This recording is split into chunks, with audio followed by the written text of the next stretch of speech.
Assalamualaikum warahmatullahi wabarakatuh. Hai Pointers, jumpa lagi nih bareng kami Poin 1. Nah, kali ini kita ada di edisi berkebun.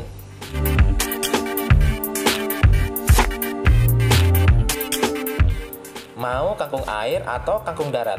Nah, kalau nggak tahu perbedaannya yang spesifik, pasti bakalan bingung nih mau milih yang mana. Dan ternyata salah satu dari jenis kangkung ini termasuk dalam golongan gulma loh guys.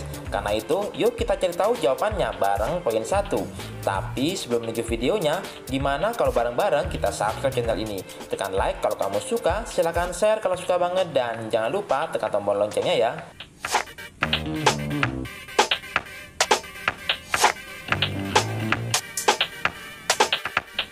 Kangkung yang seringkali kita jumpai di pasar, di mall, atau di abang-abang tukang sayur merupakan kangkung yang diperbanyak secara budidaya.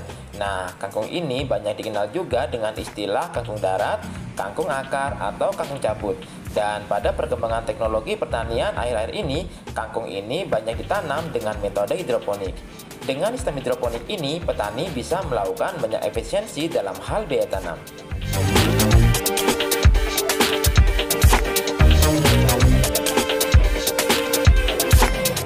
Namun kangkung juga ada loh yang tumbuh secara liar. Kangkung liar seringkali tumbuh di lahan-lahan yang ketersediaan airnya cukup lembab, seperti di video ini nih. Kangkung liar atau dalam bahasa ilmiahnya disebut dengan water spinach dianggap sebagai gulma loh, karena jenis kangkung ini tumbuh di lahan pertanian dan di lahan perairan. Dengan tumbuhnya kangkung ini di lahan perairan membuat pertumbuhannya menyumbat saluran air sehingga air tidak dapat mengalir dengan baik.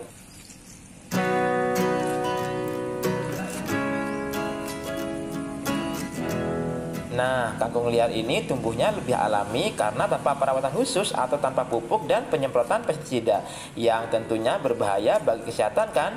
Jika ke pasar banyak juga loh ibu-ibu yang memilih jenis kangkung seperti ini.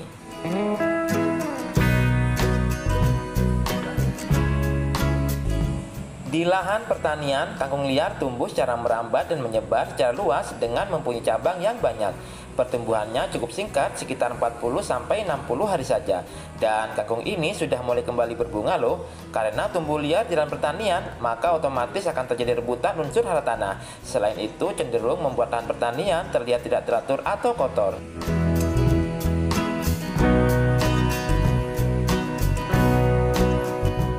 Sebenarnya kangkung liar merupakan tumbuhan dataran rendah, namun mampu tumbuh dengan ketinggian hingga 1200 mdp. Sama halnya dengan jenis kangkung yang dibudidayakan, jenis kangkung ini juga bisa dikonsumsi loh. Urusan rasa tergantung selera masing-masing ya.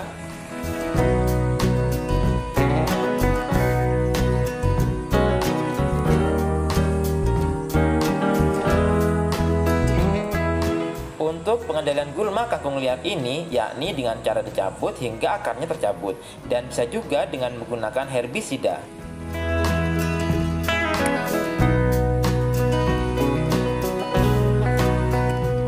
Tapi alih-alih membasmi sayuran yang dianggap gulma ini, sekarang dengan kesadaran akan bahaya obat-obatan kimia pada pertanian, maka semakin banyak pula permintaan akan kangkung liar ini. Karena otomatis tumbuhan yang tumbuh liar ini tidak pernah terjamah oleh pupuk dan pestisida kimia. Pastinya lebih sehat kan guys?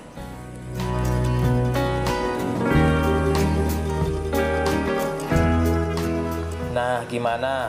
Penasaran kan dengan rasa kangkung air atau kangkung liar ini? Kebetulan stoknya lagi berlimpah saat musim penghujan seperti saat video ini diupload. Lumayan kan? Bisa berhemat loh.